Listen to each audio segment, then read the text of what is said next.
بسم الله الرحمن الرحيم. أبنائي طلاب وطالبات الفصل الرابع في مادة علم اللغة 3.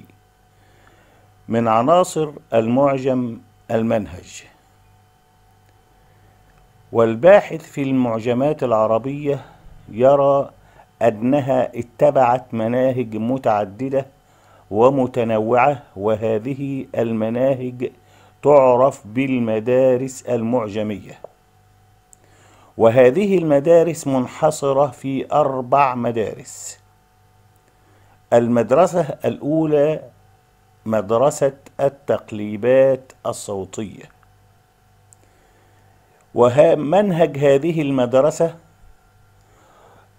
قد ابتكره الخليل بن أحمد، ويقوم على حشد جميع الكلمات التي تتكون من حروف واحدة في مكان واحد، فيضع الكلمة وجميع تقليباتها تحت أبعد الحروف مخرجا، بالإضافة إلى مراعاة الكم في البنية اللفظية للكلمة، وجعل كل حرف كتابا، وابتدأ بأبعد الحروف مخرجا وهو الحلق، ومنتهيا بحروف الشفتين.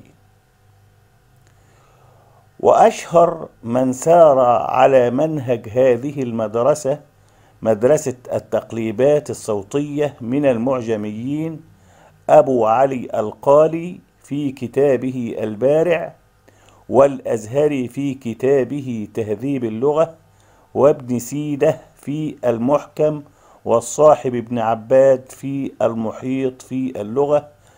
وهذه المدرسة مدرسة التقليبات الصوتية هي وضع الكلمة وجميع مقلوباتها تحت أبعد الحروف مخرجا. المدرسة الثانية مدرسة التقليبات الهجائية، ورائد هذه المدرسة ابن دريد صاحب كتاب الجمهرة، فجمع الكلمة ومقلوباتها في موضع واحد، ووضعها تحت أسبق الحروف ترتيبا في الترتيب الألف باء المعروف، ألف باء تاء ثاء، مع مراعاة الكم أيضا.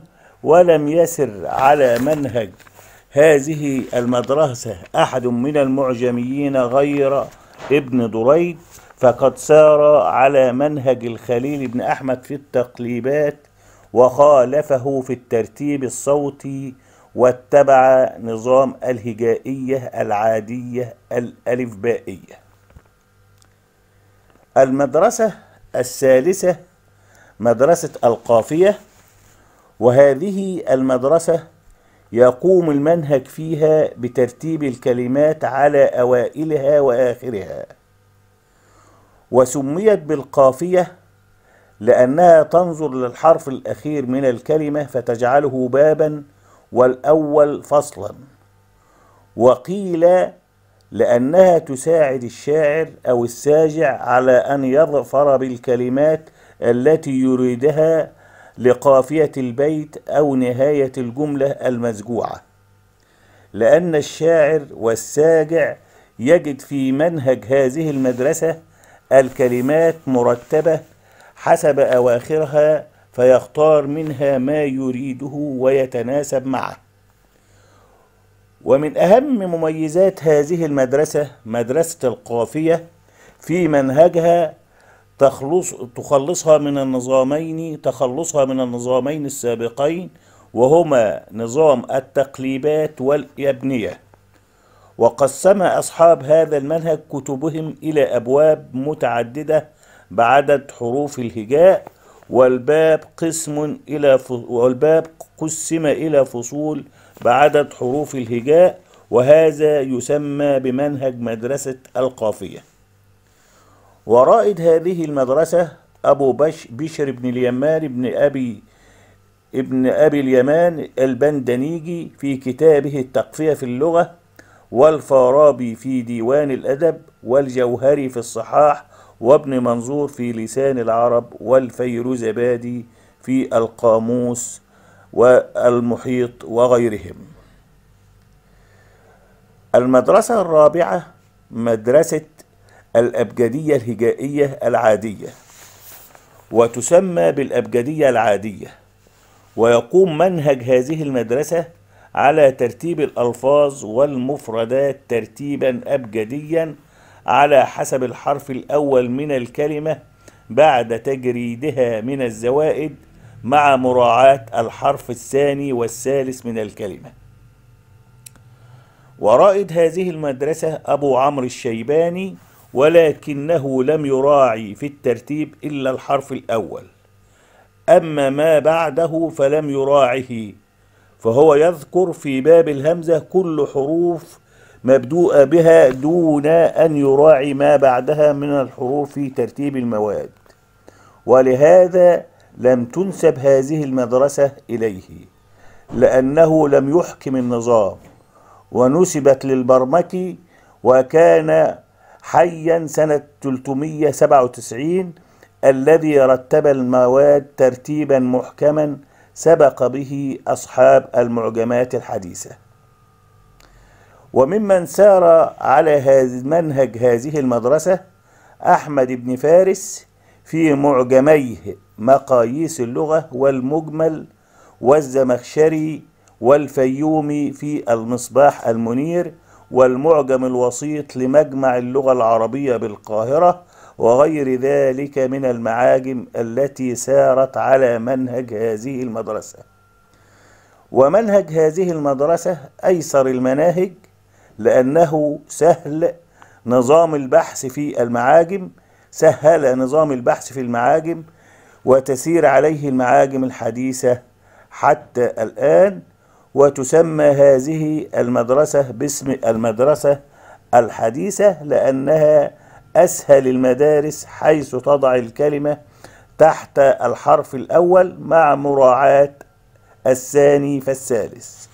وسار على هذه الطريقة حشد كبير من المعاجم التي ألفت حديثا، مثل المنجد للأب لويس معلوف اليسوعي، وأقرب الموارد للشرنوبي، بالإضافة إلى معجمات مجمع اللغة العربية بالقاهرة. طريقة الكشف عن المادة اللغوية في المعجمات تتمثل في الخطوات التالية: 1. تجريد الكلمة من الحروف الزائدة. 2.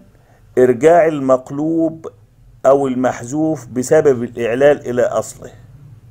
3. فك الإدغام. فالخطوة الأولى وهي تجريد الكلمة من كل زيادة فيها، مثل آل التعريف وعلامة المثنى والجمع والنسبة والمنادى وحروف المضارعة وحروف الإعراب والتأنيث وحروف الزيادة وهي حروف سألتمونيها.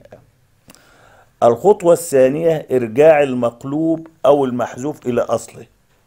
وقد حدد علماء الصرف قواعد الإعلال والإبدال في الحروف الصحيحة والمعتلة، ثم بينوا ما يحدث من قلب ونقل وحذف بيان حروف العلة ذاتها. فكلمة مثل قال أصلها قولا، وكلمة مثل باع أصلها بايعا، وكلمة عد أصلها وعدا، وكلمة زن أصلها وازنا. كل هذا لابد أن نراعيها في الكشف، طريقة الكشف في المعاجم. الخطوة الثالثة والأخيرة فك الإدغام، مثل مل ورد، وأصلها ملل وردد. فهذا الإدغام من قبيل التضعيف، حيث يبقى الصوتان المثلان دون حذف، لأن نطقهما يأتي من نقطة مخرجية واحدة وعملية نطقية واحدة. الهدف من دراسة المعجمات: 1. شرح الكلمة وبيان معناها أو معانيها. 2. بيان كيفية نطق وكتابة الكلمة. النوع الثالث بيان درجة اللفظ في الاستعمال ومستواه في سلم التنوعات اللهجية. 4. معرفة طريقة الكشف على الألفاظ وتحديد موضع الكلمة التي يريد معرفة معناها في أي معجم دون عناء. 5. الحفاظ على اللغة العربية وحياتها وبقائها خالدة وتوثيق صلة أبنائها بها. انتهت المحاضرة، وإلى محاضرة أخرى في القريب العاجل إن شاء الله.